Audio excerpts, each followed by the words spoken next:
देखिए केमिस्ट्री का आज जो है पार्ट 2 है, ठीक है। इससे पहले पार्ट 1 में हमने एटॉमिक स्ट्रक्चर के बारे में ना एलिमेंट्स कैसे होते हैं, हाइड्रोजन ये सब बताया था, और उसी में इलेक्ट्रॉन, प्रोटॉन, न्यूट्रॉन है ना, किसने किसकी डिस्कवरी की, शॉर्टकट में ईटा बसनाचे, ऐसे सभी चीजें बताई गई थी।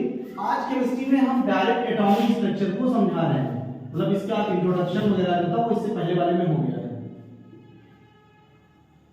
एटॉमिक स्ट्रक्चर का मतलब परमाणु संरचना, परमाणु संरचना। देखिए एक मान लिया कि ये परमाणु की संरचना है, इसके लिए दो नील, बोर और बरी, ठीक है। बोर बरी नियम कहलाता है ये, या बोर्स लॉ।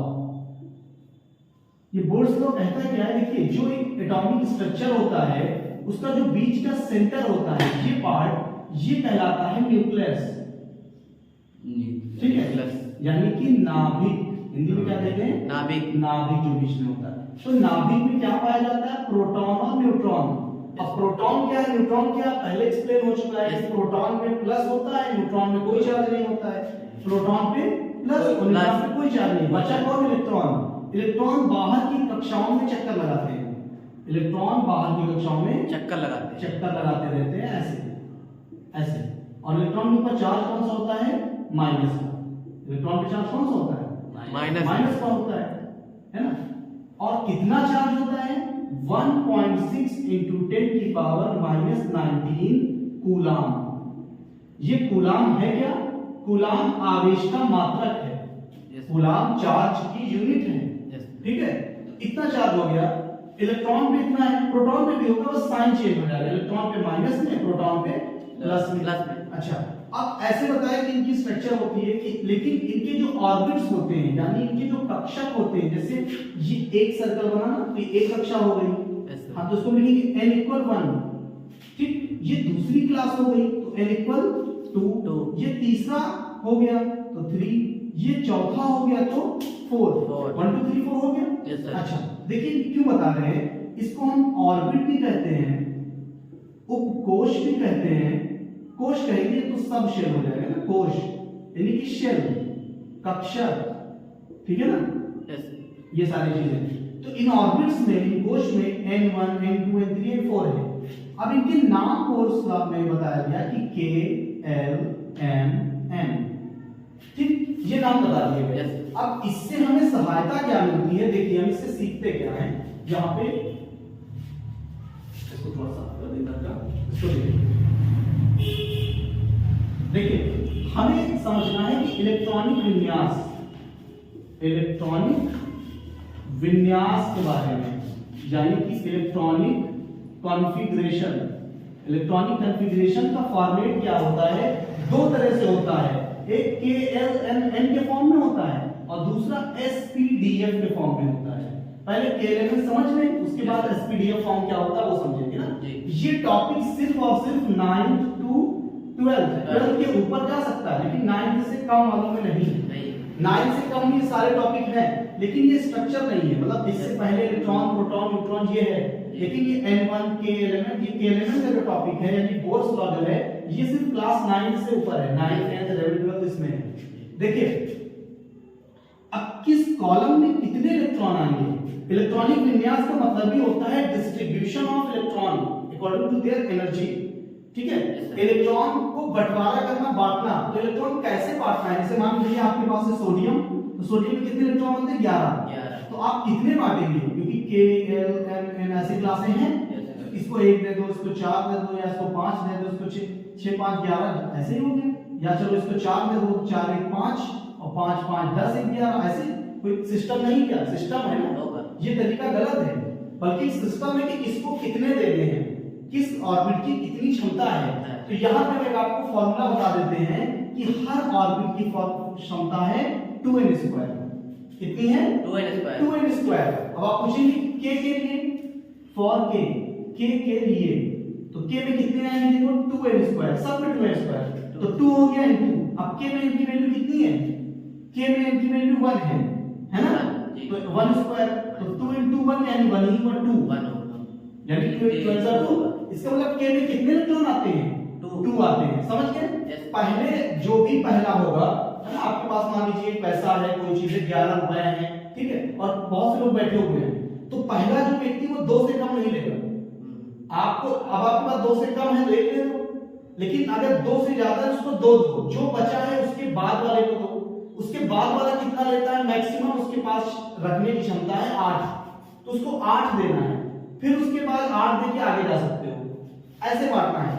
के में कितना आ गया, चलिए एल में देख लीजिए, एल के लिए फिर वही 2n स्क्वायर, तो 2 तो 2 रहेगा, n की जगह क्या करेंगे, n की जगह एल की कितनी वैल्यू होती है 2, तो 2 का स्क्वायर, तो 2 into और 2 का स्क्वायर कितना होता है 4, 4 2 जा 8, तो ये एल में कितना आता है 8।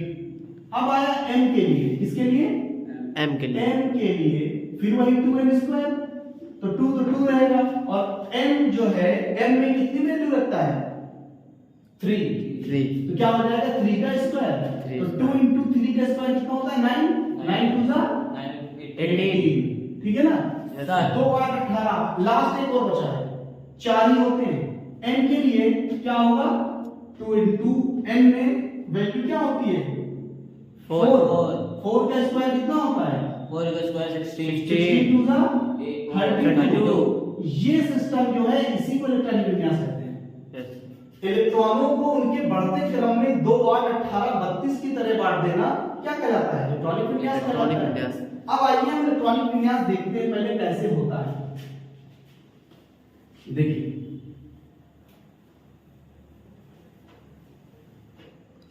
जैसे हाइड्रोजन है तो इसमें एक इलेक्ट्रॉन होते हैं, तो एक है देखिए तो लिखेंगे।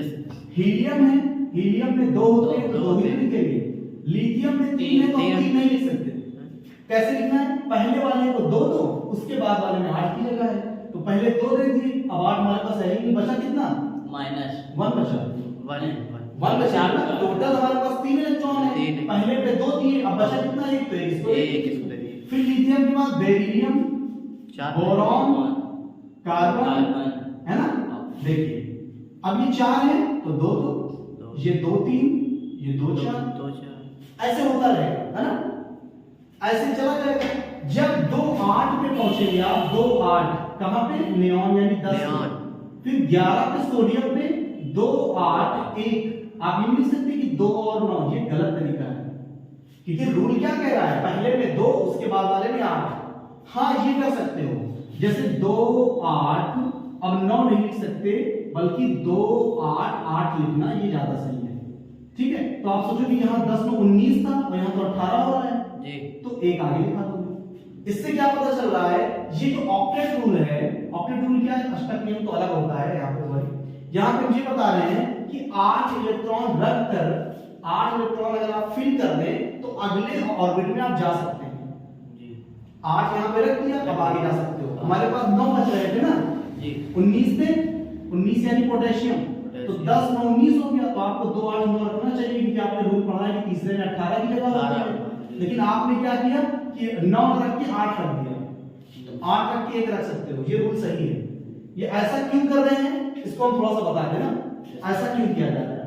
बाकी फिर एसपीडीएफ फॉर्म क्या है, उसके एक साइंटिस्ट है आफबाउ, है ना, आफबाउ प्रिंसिपल, वो अलग से बताएंगे। अभी पहले एक बार देख लीजिए हम ऐसा क्यों कर रहे हैं। देखिए जो पीरियोडिक टेबल होती है आवर्त सारणी है ना, इससे पहले हमने पीरियोडिक टेबल की एक वीडियो दी है जिसमें पीरियोडिक टेबल है, हम फिर से इसमें पीरियोडिक टेबल आपको दिखा देंगे ना, फोटो के थ्रू देख सकते हैं, जैसे अभी दिखा देंगे हम, ठीक है। यहाँ पे देखिए जैसे मिसाल के लिए अभी हम कौन सा लिखे थे, यहाँ पे ध्यान है,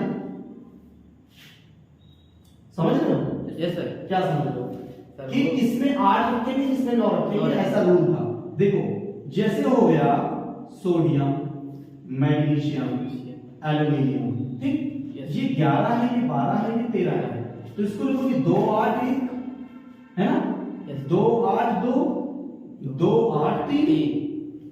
आपने 2 9 नहीं लिखा क्योंकि रूल नहीं कहता ना, आप ऐसे भी नहीं कर सकते 2 8 9, क्योंकि आप लोगों का रूल तो कहता है कि यहाँ 9 क्या बल्कि 18 रख सकते हो, फिर भी आप जो है नहीं रख रहे हैं, आप क्या रख रहे हैं यहाँ पे यहाँ पे आपने रख दिया 2881। तो क्या रीजन क्या है, आप ये नहीं करते, रूल नहीं मान रहे हैं, है ना? जबकि एक जगह मान जाते हैं, आर्गन में मान जाते हैं। आर्गन क्या, आर्गन तो 18 ही है, 288 आर्गन के बाद आता है ना? वो चलो अभी इसको बाद में दिखाते हैं। यहाँ पे देखिए पहले जो पेरियोडिक टेबल है उसमें दो चीजें हैं। पेरियोडिक टेबल में कितनी चीजें हैं? दो चीजें दो चीजें हैं।